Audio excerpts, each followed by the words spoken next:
شروع اللہ کا نام لے کر جو بڑا مہربان نہایت رحم والا ہے۔ مومنو، اگر تم میری راہ میں لڑنے اور میری خوشنودی طلب کرنے کے لیے مکے سے نکلے ہو تو میرے اور اپنے دشمنوں کو دوست نہ بناؤ۔ تم تو ان کو دوستی کے پیغام بھیجتے ہو اور وہ دین حق سے جو تمہارے پاس آیا ہے منکر ہیں، اور اس وجہ سے کہ تم اپنے پروردگار یعنی اللہ تعالیٰ پر ایمان لائے ہو، پیغمبر صلی اللہ علیہ وآلہ وسلم کو اور تم کو جلا وطن کرتے ہیں۔ تم ان کی طرف پوشیدہ پوشیدہ دوستی کے پیغام بھیجتے ہو،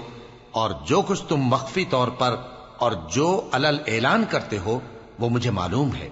اور جو کوئی تم میں سے ایسا کرے گا وہ سیدھے رستے سے بھٹک گیا۔ اگر یہ کافر تم پر قدرت پالیں تو تمہارے دشمن ہو جائیں، اور ایذا کے لیے تم پر ہاتھ بھی چلائیں اور زبانیں بھی، اور یہ چاہتے ہیں کہ تم کسی طرح کافر ہو جاؤ۔ قیامت کے دن نہ تمہارے رشتے ناتے کام آئیں گے اور نہ اولاد۔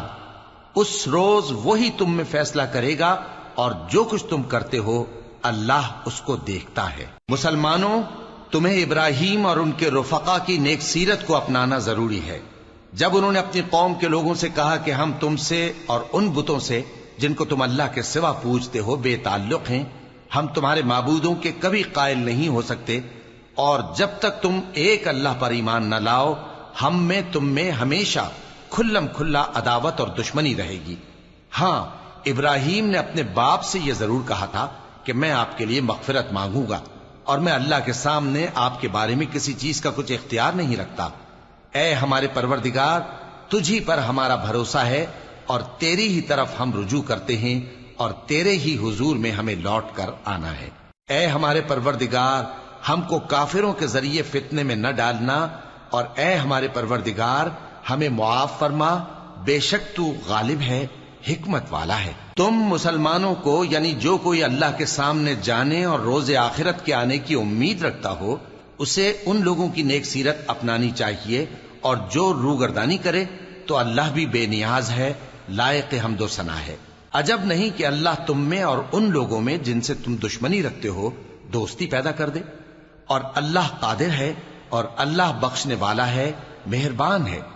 جن لوگوں نے تم سے دین کے بارے میں جنگ نہیں کی اور نہ تم کو تمہارے گھروں سے نکالا، ان کے ساتھ بھلائی اور انصاف کا سلوک کرنے سے اللہ تم کو منع نہیں کرتا۔ اللہ تو انصاف کرنے والوں کو دوست رکھتا ہے۔ اللہ انہی لوگوں کے ساتھ تم کو دوستی کرنے سے منع کرتا ہے جنہوں نے تم سے دین کے بارے میں لڑائی کی اور تم کو تمہارے گھروں سے نکالا اور تمہارے نکالنے میں اوروں کی مدد کی، تو جو لوگ ایسوں سے دوستی کریں گے وہی ظالم ہیں۔ مومنوں، جب تمہارے پاس مومن عورتیں وطن چھوڑ کر آئیں تو ان کی آزمائش کر لو، اور اللہ تو ان کے ایمان کو خوب جانتا ہے۔ سو اگر تم کو معلوم ہو کہ وہ مومن ہیں تو ان کو کفار کے پاس واپس نہ بھیجو کہ نہ یہ ان کو حلال ہیں اور نہ وہ ان کو حلال ہیں، اور جو کچھ انہوں نے ان پر خرچ کیا ہو وہ ان کو دے دو، اور تم پر کچھ گناہ نہیں کہ ان عورتوں کو مہر دے کر ان سے نکاح کر لو، اور کافر عورتوں کے ساتھ تعلقات نکاح باقی نہ رکھو، یعنی انہیں کفار کو واپس دے دو، اور جو کچھ تم نے ان پر خرچ کیا ہو تم ان سے طلب کر لو، اور جو کچھ انہوں نے اپنی عورتوں پر خرچ کیا ہو وہ تم سے طلب کر لیں۔ یہ اللہ کا حکم ہے جو تم میں فیصلہ کیے دیتا ہے، اور اللہ جاننے والا ہے، حکمت والا ہے۔ اور اگر تمہاری بیویوں میں سے کوئی تمہارے ہاتھ سے نکل کر کافروں کے پاس چلی جائے اور اس کا مہر وصول نہ ہوا ہو،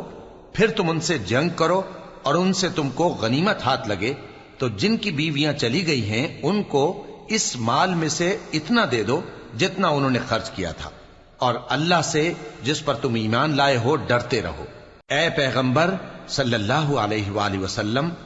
جب تمہارے پاس مومن عورتیں اس بات پر بیعت کرنے کو آئیں کہ نہ تو اللہ کے ساتھ شرک کریں گی، نہ چوری کریں گی، نہ بدکاری کریں گی، نہ اپنی اولاد کو قتل کریں گی، نہ اپنے ہاتھ پاؤں کے درمیان کوئی بہتان باندھ لائیں گی، اور نہ نیک کاموں میں تمہاری نافرمانی کریں گی، تو ان سے بیعت لے لو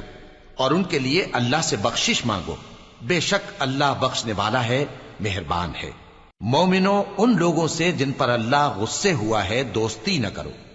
کیونکہ جس طرح کافروں کو مردوں کے جی اٹھنے کی امید نہیں، اسی طرح ان لوگوں کو بھی آخرت کے آنے کی امید نہیں۔